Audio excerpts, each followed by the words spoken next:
Welcome to Dental Business RX. Practice success in 30 minutes or less. Thank you for calling ABC Dental. Your dental practice is fairly busy and you have a considerable number of inactive patients. So you decide it's time to hire a full-time person to handle your schedule, a schedule coordinator. Your hopes with this hire include a more productive and efficient schedule, along with a busier hygiene department as a result of the reactivation efforts. They start, you get them onboarded, trained on your office systems and rolling and so on. And after a few weeks, let's say 5 or 6, you notice that your office isn't really any busier. You're not more productive. So you look into how these reactivation efforts are going, and then the penny drops. There have been less than 10 reactivation phone calls since this person has been on the job. Alarmed, you ask why, and after you cut through the normal excuses, they're too busy, they forgot to do it, your new scheduler tells you that they don't like calling people. They're happy to schedule people in person, but they just don't like being on the phone. So what's your next move? Well, I've seen too many cases of this type where instead of resolving the core issue associated with the scheduling job, the office manager has someone else do the phone calls and the scheduler pick up other functions in addition to the scheduling functions that they enjoy doing. Maybe it's insurance verification or something. In other words, instead of resolving the issue, a workaround is created. And that, my friends, is the road to more work, stress, no growth, and a sure way to burn out other valuable members of your team. So what should you do in cases like this? And for that matter, when you hire, are you hiring the person or are you hiring for that position? Well, that's what I want to talk about in this week's episode. We're going to examine how this goes wrong with personnel and better solutions for this and similar problems that not only encourage growth, but preserve your sanity. My name is Jeff Bloomberg, and I'm your host, and I think the best place to start is with sort of the basic attitude we should have when we fill a position. So let's look at a couple of fundamentals. When you're hiring somebody, it's the first one, you're hiring them to deliver specific outcomes, or some people call them deliverables. That every job comes with associated specific outcomes that it's supposed to produce. Some people call these things deliverable. Sure, they might be a nice person, and that's great. You want nice people, but you're hiring them to do a job. There are certain expectations and there are certain duties. If you're hiring a scheduler, you're expecting a more productive schedule. You're expecting less inactive patients. You're expecting the schedule to be efficient. You're expecting the schedule to be according to your scheduling policy. That's why you're paying them. Same thing with a hygienist. I can't tell you how many times in my career I've heard, well, my hygienist is good at cleaning teeth, but they don't like talking to patients about either home care or more often it's outstanding treatment. They don't like discussing outstanding treatment with patients. And I've seen it where hygienists flat out will tell the doctor, I'm just not going to do that. Well, that's sort of part of the hygiene job. They're spending the most time with your patients. They're spending far more time on average than you are with your patients. And if that is an expectation you have, which every doctor I've met pretty much at least has that expectation, then that is something that they should do. And I want to change your thinking a bit here. If you went to the grocery store and you bought a bunch of groceries, you wouldn't buy, let's say you had a list of 10 things and you could only find 7 of them. The grocery store is not going to make you pay for all 10. Or if you find 7 and the other 10 are expired, or the other 3 are expired on your list of 10, you're not going to pay for all 10. If a patient came to you and needed 2 implants and some crowns, and you did not have the ability to place implants, you would not charge them for the implants. You would send them somewhere else to get the implant done.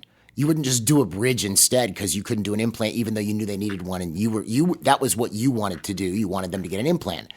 You would deliver what it is that you are being paid to deliver. So that's sort of the way you want to think with this. And it's not all about money. But if I am paying an employee to do something, what they are giving me in return for their paycheck is those specific deliverables that I'm paying for. And if those deliverables are subpar or non-existent, or they don't like producing some of those deliverables, we have a problem. So that's sort of the first thing. When I hire somebody, I'm hiring them to deliver specific outcomes or deliverables. The second thing is, don't settle. They can either do it or can be trained to do it and are willing to train to do it. If I'm hiring somebody, let's say a hygienist, and I go, look, here's what I expect of a hygienist. I expect them to, obviously do hygiene, cleanings and scalings and whatever. And they go, well, I don't like doing scalings. And you want to do scalings in your practice, well, then that's probably a bad fit. Or you go, okay, they're fine in doing cleanings and scalings, but they really don't like talking to patients about, outstanding treatment. They'll talk about home care, but they just don't like doing that. Now, I might ask why. Why don't you like doing that? Well, maybe they're uncomfortable. They maybe had a patient get upset with them once when they told them. And if they're willing to overcome that, maybe learn how to talk to the patients in a way where they felt comfortable about it, then I'm probably good. They're willing to do something to change so that they can meet my standard of what is expected of that job. If it's just a categorical, no, I'm just not going to do that, well, then we're probably going to be a bad fit. I'm settling at that point. Which, there are obviously circumstances where you have to settle if you are stuck somewhere and you need a rental car and it's not the exact rental car that you want, but that car is going to get you from point A to point B. Fine, you get the rental car. But that's a specific circumstance. In this case, you're hiring somebody. So why would you settle? I'd rather have nobody or temp the position until I found somebody that actually worked. And also, part of what happens is, especially when a person goes through a string of it seems to be the magic number is 3. They hire 3 people in a row for a specific position. It's almost like at that point they tried and then it's just not in the cards for them. It's almost like this fate concept. Well, I tried to hire a new patient coordinator and I had 3 that didn't work out. So maybe this just isn't in the cards for me. This isn't fate. This is business. Okay. So if you didn't succeed after 3 times, keep hiring. I don't care if you have to hire 50 times. If you are really intent on getting the specific person that can do the job in a specific way, assuming your standards are normal, then you should keep going until you find somebody. That's the route to growth and organizational sanity. So let's say we have that scheduler in the example earlier, right? And what do we expect of a scheduler? They schedule patients, they handle the phones. Well, maybe they don't handle the phones, but they at least call patients to schedule them. They organize the schedule so it's done right. They fill last-minute openings. They reactivate. They're sort of the architect of the schedule. So assuming they can do some of those things, and I can train them to do some of those things real quick, the things that they can't do, I'm going to have to train them on. If the person is unwilling to train or that training isn't sticking, okay, this is how you call people, and then they just still don't call people, and I'll try it again. They still don't call people. I'm going to move on because at that point, there has to be a certain point where I go, this just isn't going to work. Same thing with hygiene. If I had somebody who just didn't like talking to patients about outstanding treatment, and that was important to me, that was a core job function, in my opinion, in my practice, and I worked with them, and they just weren't willing to do it, in which case that's a problem, or B, we did it, and they just never, maybe they do it a couple times, and then they go back to their old ways, and then I try again, and they do it again, and they do it again. After a while, I'm just going to say this isn't going to work out. Otherwise, it makes me think I have something when in fact I actually don't. If I have somebody who I'm expecting as a part of that job to make phone calls and they're just not making phone calls, well, then I have a scheduler in name only. I don't really have a scheduler at that point who's doing all the functions that are expected. So a couple things I have to think with when I'm hiring somebody is, how important is what I'm asking them to do? Is what I'm asking them to do, is this a deal breaker? Is it a core function of the job? For instance, let's say I have somebody taking new patient calls. Now, I've talked about this on the podcast before. Whoever handles your phone should have a call log. And I'll put a call log. If you want to download an example of one of these, I'll put it as a free download for this episode on the episode webpage. What is a call log? It's who called, where they called from, what they were calling about, but where they called from is critical, and whether they scheduled or not and whether they showed. But what's critical is, where did they call from? From a marketing perspective, that's critical. If I can't isolate where someone is calling from, I am marketing blind. Because think about this for a second. If I have a certain pay-per-click ad or a Facebook ad or a postcard or something I'm doing, and I'm not tracking how many calls I'm getting off of it, how do I know if it's actually working? And, it's funny, you'd be surprised how many people just do it based on anecdotal evidence. Oh, well, it seems like we're getting a lot of people who are responding to our Google ad. What is a lot? A lot is not a number. I want actual numbers. The other thing I want to see in a call log is, if I got 50 phone calls, how many of those patients, A, actually scheduled, and B, actually showed up? Because that's telling me about the quality of the person answering the phone. To me, that is a core function of whoever's answering the phone. If a person can't do that, or they won't do that, we are going to have a problem. Just as bad as if I had someone who was answering my phones or dealing with patients when they walked in the door and they weren't nice to patients. Patients found them to be gruff or rude or unapproachable. Again, maybe I could train them to be different, but if they're either A, not going to train, or they train and it just doesn't stick, or they're just not willing to change, that is not going to work for me. I was talking to somebody else in another industry, and they had somebody who's a customer service manager. And that customer service manager is supposed to run other customer service people as well as interface with clients. Well, the problem with this customer service manager is they're not good with clients. They're terrible with clients. And they're trying to figure out a way to make it work for this person. And they're not willing to change. So in that case, I would just get another customer service manager. That's part of the job. It's what the job does. You see? So again, if it's a critical thing, that's a core function of the job, then yeah, I'm going to be all over that and either train the person to be able to do it and they're either going to learn, or I'm going to move on if they're unwilling to learn and find somebody else, right? In some cases, I might have somebody who's a decent employee and they just don't have the skill set and are unwilling to obtain it for a specific job. If I have other positions available that they may be a better fit for, I might repurpose them. Maybe I have somebody who's really good at, admin tasks, but they're terrible at interfacing with people, and I need somebody to handle my accounts receivable or something. Well, then, yeah, I might repurpose them towards accounts receivable because they're good at admin tasks. You see, well, then that might work.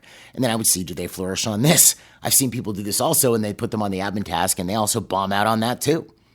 So that's sort of, to me, a demarcation point. If someone is unwilling to learn or do core functions of a job, I'm not going to figure out a way to make the job work for them. That is not my problem. Do you see? And I think in some cases, people get into this frame of mind with a job, and you see this, we're a family, this, that, the other.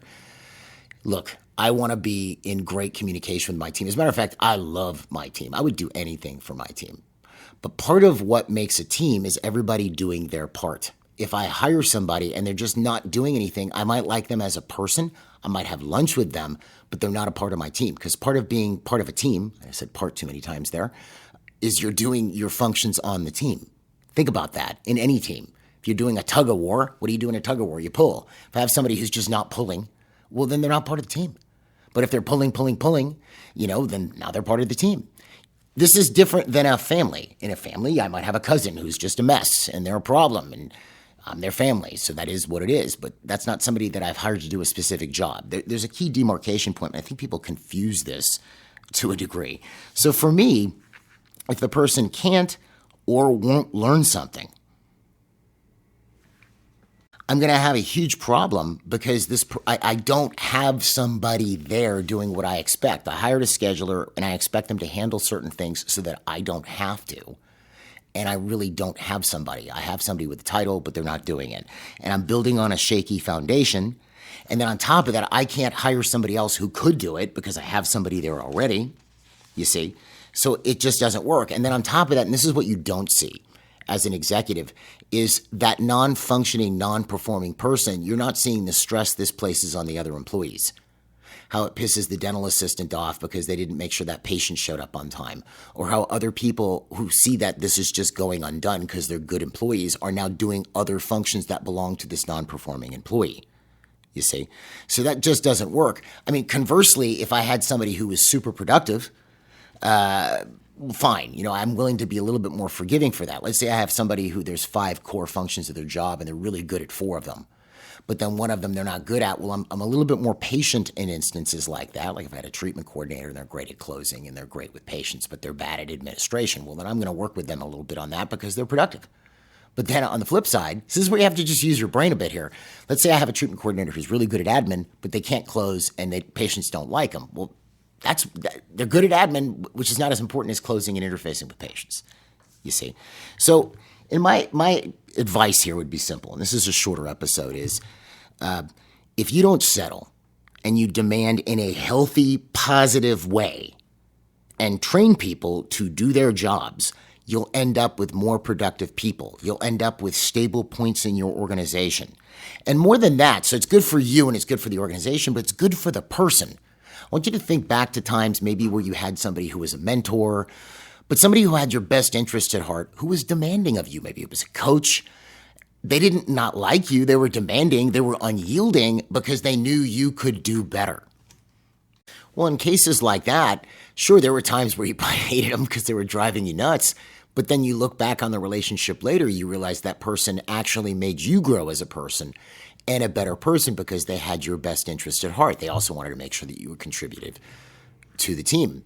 And I guess for me, the only thing that's rough is if I have somebody and they're able to do some of the job, but they're not willing to do all of the job, or they're not able to. The thing that's harder for me is if I have somebody and they really want to be able to do it, but despite all of my efforts, they can't, but I see that they're trying. I will do everything in my power to do something. Maybe I can use them somewhere else. If I have somebody who's just recalcitrant or belligerent and doesn't want to learn specific parts of their job that are actually important, then I won't lose a wink of sleep letting them move on.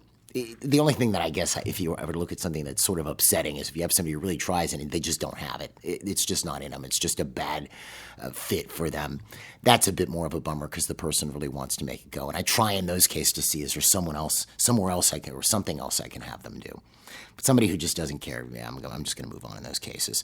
But keep that in mind. If you're demanding in a healthy, positive way, and you're training people and you're really asking for their best, you're not only helping you in your practice, you're really helping them long term. You're helping them grow as a person, become more competent, and feel empowered and win more in life.